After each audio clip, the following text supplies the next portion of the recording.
როგორ ფიქრობთ, ჩინეთის ეს ექსპანსიური პოლიტიკა, რომელიც ვრცელდება ყველა მიმართულებით, საშიშია მსოფლიოსთვის თუ პირიქით ძალიან კარგია რომ ასე იქცევა და პირიქით ჩვენც უნდა მივიღოთ მისი ეს მიდგომა როგორც დადებითი. მოსახლეობის რაოდენობით მეორე ქვეყანა. ტერიტორიული სიდიდით მესამე ქვეყანა, ხოლო მთლიანი შიდა პროდუქტის მოცულობით მეორე ქვეყანა მთელ მსოფლიოში და ეს მოცულობა შეადგენს 17.8 ტრილიონ დოლარს. და როგორც ჩანს ეს ქვეყანა არათუ გაჩერებას არ აპირებს, არამედ მთელი მსოფლიოს მასშტაბით არის მოდებული და ამ მიდგომას კიდევ უფრო მეტად ზრდის. ჩინეთი არის ქვეყანა, რომელიც თითქოს დიდი ხნის განმავლობაში არ ჩანდა, თუმცა ყველგან არის. ტელეფონში, მანქანაში, ქუჩაში, პორტსა თუ აეროპორტში. ჩინეთს განზრახული აქვს მსოფლიო მასშტაბის დომინაცია და არ იქნება ურიგო თუ ვიტყვით, რომ ამ გზაზე საკმაოდ სწრაფად მიიწევს. ამ ეპიზოდში ჩინეთის მიზნებსა და განზრახვებზე სრულად ვერ ვისაუბრებთ, მაგრამ მნიშვნელოვან და საკვანძო დეტალებს შევეხებით. ჩინეთმა დროულად გაიაზრა ერთი მნიშვნელოვანი დეტალი, რაც შეიძლება უკვე აღმოჩნდა, ან შეიძლება მომავალში აღმოჩნდეს გადამწყვეტი მსოფლიო დომინაციის პროცესში. ჩინეთი მიხვდა, რომ სამხედრო ექსპანსიით ვერ მოახერხებდა დიდი ფულის შოუნას და თან ამ მიმართულებით ბევრ მასზე ძლიერ ან ანგარიშგასაწევ ძალასთან მოუწევდა დაპირისპირება, რაც რესურსებს დააკარგვინებდა და მსგავსი სახის ექსპანსია გრძელვადიანი ვერ იქნებოდა. ამიტომ მსოფლიო დომინაციისთვის აირჩიეს სხვა გზა, კერძოდ ეკონომიკა. თანამედროვე ტექნოლოგიები, იაფი მუშა ხელი, მასიური წარმოება, ინვესტიციები და საკუთარი გლობალური ბანკი შექმნეს ჩინეთის ცენტრალური ბანკი. პაკისტანში ახალ ავტომას ნახავთ. ყაზახეთში განახლებულ რკინიგზის სადგურებს. შრი-ლანკაში ახალ ღრმაწლოვან პორტს, ასევე ლაოსში მიმდინარეობს მაღალგამტანუარიანი ხიდის მშენებლობა. ათენის პორტი და კიდევ ასობით სხვა პროექტი. რა საერთო შეიძლება ჰქონდეს ყველა ამ პროექტს ერთმანეთთან? ჩინეთი. ჩინეთის ამბიციურმა გეგმამ უკვე მოიცვა 3 კონტინენტი. შეეხო მსოფლიო მოსახლეობის 60%-ზე მეტს და ის ეტაპობრივად ზრდის გავლენებს და ემზადება მსოფლიო დომინაციისთვის. ჩინეთის ლიდერმა სინ ძინპინმა 2013 წელს ყაზახეთში განაცხადა, რომ დროა განახლებული და თანამედროვე აბრეშუმის გზა შეიქმნას, რაც ასევე ერთი თვის განმავლობაში ინდონეზიაშიც გაიმეორა. ახალი აბრეშუმის გზა იგივე ერთი სარტყელი ერთი გზა, რომლის საშუალო დანახარჯები მეყრეობს 1 ტრილიონ დოლარის ფარგლებში, რაც დღეს მდგომარეობით უზარმაზარ თანხაზეა საუბარი. ჩინეთის ამბიციური გეგმა ორი მთავარი კომპონენტისგან შედგება: ეკონომიკური სარტყელი და საზღვაო აბრეშუმის გზა. ეკონომიკური სარტყელი 6 სხვადასხვა კორიდორისგან შედგება, რომლითაც დანარჩენ მსოფლიოს უკავშირდება. თუ ეკონომიკური სარტყელის იგივე ხმელეთის კორიდორები უმეტესად ცენტრალური და ჩრდილოეთ ჩინეთიდან გადიოდა, საზღვაო აბრეშუმის გზა სამხრეთ და აღმოსავლეთ ჩინეთიდან იღებს სათავეს. ამ გზით უკავშირდება აზიასაც, ევროპასაც და აფრიკასაც. ჩინეთის ქსელი უმარტივებს დანარჩენ მსოფლიოს ჩინეთთან ვაჭრობას. ამ დროისთვის 80-ზე მეტი ქვეყანაა ჩართული ჩინეთის ამ მეგაპროექტებში და ეს რიცხვი მზარდია. რადგან ჩინეთი ორივე ვიგებთ სისტემას სთავაზობს ქვეყნებს. ერთ-ერთი მაგალითით მივხვდებით თუ როგორ მუშაობს ჩინეთი. პაკისტანს ჰქონდა და აქვს არასტაბილური ეკონომიკა, მაღალი დონის კორუფცია და შესაბამისად არ იყო საინტერესო და უსაფრთხო უცხოური ინვესტიციებისთვის, რაც მის მდგომარეობას კიდევ უფრო ამძიმებდა. თუმცა გამოჩნდა ჩინეთი და ჩაერთო საქმეში.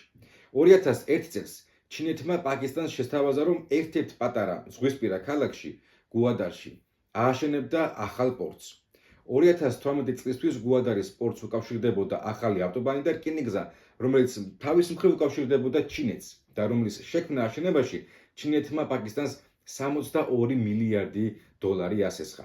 ამ გარიგებით ორივე ქვეყანა ხეირობს. ჩინეთის საზღვაო აბრეშუმის გზა გუადარის პორტზეც გადის და სახმელეთო გასასვლელიც შეიქმნა, ხოლო პაკისტანის მთლიანი შიდა პროდუქტის მაჩვენებელი საგრძნობლად გაუმჯობესდა. გარდა ამისა, გამარტივდა ჩინეთისთვის გაზისა და ნავთობის მიღება ახლო აღმოსავლეთიდან, სწორედ პაკისტანზე გამავალი რკინიგზა და ავტობანის საშუალებით. სხვა ქვეყნებში მეგაპროექტების განხორციელება ჩინეთის ეკონომიკას ასტიმულირებს, რადგან ხდება ახალი დანადგარების დამზადება, ვითარდება საჭიროთა მანქანების მშენებლობა, წარმოება. ჩინელი ხალხი საქმდება და იხვეწება ამ დარგში და ეს პროცესი ინოვაციურობასაც უწყობს ხელს. სამშენებლო სექტორში ჩინეთის სრული დომინაცია, რადგან 10 უდიდესი კომპანიიდან 6 ჩინურია. ჩინელი მშენებლებს, კონსტრუქტორებს, მუშებს ნახავთ ყველგან: პაკისტანში, შრი-ლანკაში, აფრიკაში, სერბეთში, საბერძნეთში თუ საქართველოში. უნდა აღინიშნოს ის, რომ ევროკავშირისგან ან აშშ-სგან განსხვავებით, ჩინეთს ზედმეტი ბიუროკრატია არ ახასიათებს. არც კორუფციის ინდექსს აქცევს ყურადღებას, არც დემოკრატიის ხარისხს და შესაბამისად ის მარტივად თანამშრომლობს ისეთ ქვეყნებთან, როგორიცაა ბელარუსი, აზერბაიჯანი, საუდის არაბეთი, რუსეთი, ტაილანდი, ავღანეთი და სხვა. იქიდან გამომდინარე, რომ ჩინეთი დიდ თანხებს გასცემს სესხად ისეთ ქვეყნებზე, რომელთაც არა აქვთ იმის შესაძლებლობა, რომ ეს თანხები თავისი უზარმაზარი დანამატით უკან დაუბრუნონ და თან ჩინეთისთვის წინასწარ ცნობილი ამ ქვეყნებში არსებული არასტაბილურობა, კორუფცია, კონფლიქტები, ჩნდება კითხვა, მაშინ რატომ გასცემს ასეთი დიდი ოდენობის თანხებს სესხად? რატომ უშენებს სპორტებს და გზებს? სესხს უკან ხომ ვერ დაიბრუნებს სრულად მაინც?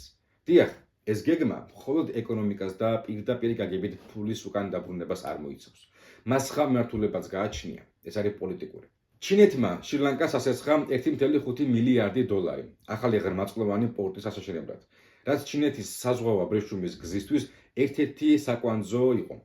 2017 წელს ცხადი გახდა ის, რომ შრი-ლანკა აღებულ სესხს ჩინეთს უკან ვერ დაუბრუნებდა. ამიტომ აშენებული პორტი 99 წლით გადაეცა ჩინეთის სარგებლობაში. ისევე როგორც პაკისტანის პორტი გადაეცა 40 წლით მიანმარის პორტი და ასე შემდეგ. ჩინეთმა ასეულობით მსგავსი სტრატეგიული ობიექტი ჩაიგდო ხელში ისე, რომ ერთი ტყვიის გასროლაც არ გახდა საჭირო და გაცემული თანხებიც 10 მაგად უკან უბრუნდება სხვადასხვა გზით. თუმცა სულ ასე იქნება თუ ყველაფერი გადაყერადგება, ამას დრო გვიჩვენებს. ფაქტობრივად ჩინეთი მთელ ინდოეთის ოკეანეს აკონტროლებს და ზოგიერთ ადგილას სამხედრო ბაზაც აქვს შექმნილი, მაგალითად ჯიბუტიში. მთელ ინდოეთის ოკეანეში ჩინეთს აქვს გასასვლელიც და მისასვლელიც.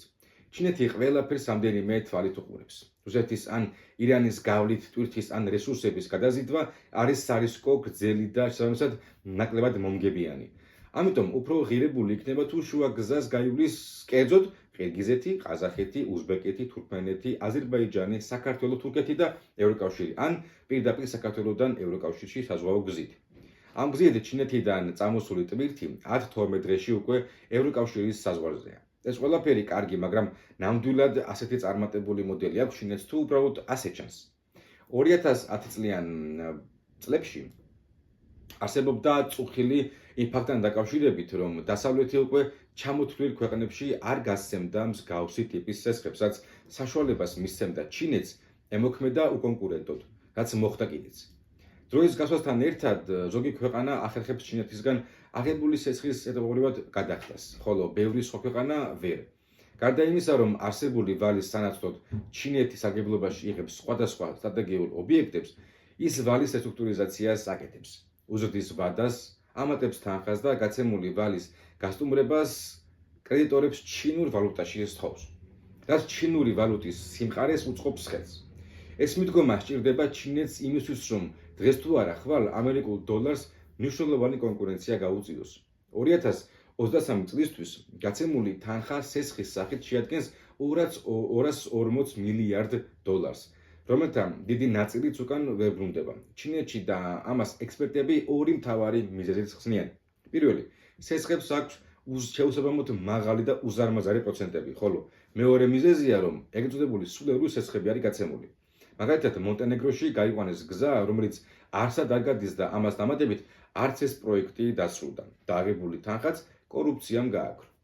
შრი-ლანკაში ყვავილის ძეგლი დადგეს, რომელსაც არანაირი ეკონომიკური ფასი არ გააჩნია. ამ საუკუნის მთავარ პროექტში ბევრი ჩავარდნის ნახვა შესაძლებელია, რაც ჩინეთისთვის ეკონომიკური ზიანის მომტანია, თუმცა ვერ ვიტყვით იმას, რომ წარმატებული პროექტები არ აქვს, რადგან ასე თუ ისე მისივე გაყვანილი გზებით მოძრაობს და მთელ მსოფლიოს ამარაგებს ყველა იმ პროდუქტით, რაც მათ სჭირდებათ. ერთი უნდა ითქვას, რომ ყველა ამ შეთავაზებით, ყველა ამ პროექტით ჩინეთი თავის გავლენას ზრდის, მათ შორის პორტების სახით, უნივერსიტეტების გახსნით თუ დიპლომატიურ დონეზე. ჩინეთი ცდილობს რბილი ძალით შეძლოს ეკონომიკაში, პოლიტიკაში და სამხედრო კუთხითაც კი სრული დომინაცია. 2059 წლამდე სურთ ამ პროექტის დასრულება და ამ მიზნისკენ მიიწევენ კიდეც. ქვეყნები, რომლებიც ჩინეთის გეგმაში მონაწილეობენ, მოკლევადიან პერსპექტივაში იღებენ სარგებლოს, თუმცა წლების გასვლასთან ერთად ჩანს, რომ მათ რეალურად კაპიკებში დაუთმიათ წადაგებული ობიექტები. მაგალითად, საბერძნეთი ან იტალია, რომ ავიღოთ, ორივე ქვეყანაში ჩინეთის ინტერესია და ორივე ქვეყანაში პორტების განაახლებელი და მოსარგებლეა. შესაბამისად, ქვეყნებს შორის ეკონომიკური ურთიერთობები არსებობს. თუ მაგალითად საბერძნეთი ახერხებს და ჩინურ ბაზარზე გააქვს 1.5 მილიარდი დოლარის ღირებულების ნაწარმი, რაც შეიძლება კარგი იყოს ბენზინი ბიზნესმენებისთვის, თუმცა იმავე პერიოდში იგივე წლიურ განგარიშებაში ჩინეთმა საბერძნეთის ბაზარზე შეიტანა 6.8 მილიარდი დოლარის ნაწარმი და საბოლოო ჯამში გამოდის, რომ ჩინეთი თან სესს გასცემს და თან ურთიერთვაჭრობის ნაწილში 4-ჯერ უფრო დიდ მოგებასაც ნახულობს. საბოლოო ჯამში შეიძლება ითქვას, რომ ჩინეთი უფრო მეტს იღებს, ვიდრე გასცემს, რაც მის ეკონომიკას ასტიმულირებს, თუმცა სხვების მცირდება. ეს იყო ძალიან მოკლედ ჩინეთის შესახებ პატარა ვიდეო. თუ ეს ვიდეო მოგეწონათ, აუცილებლად გავაგზავნებთ ჩინეთის თემაზე კიდევ რამდენიმე ვიდეოს ჩაწერას და შევეცდებით უფრო რისკები უფრო სიღრმისეულად გამნახილოთ და ის დადებითი მხარეებიც კიდევ უფრო მეტად მიმოვიხილოთ.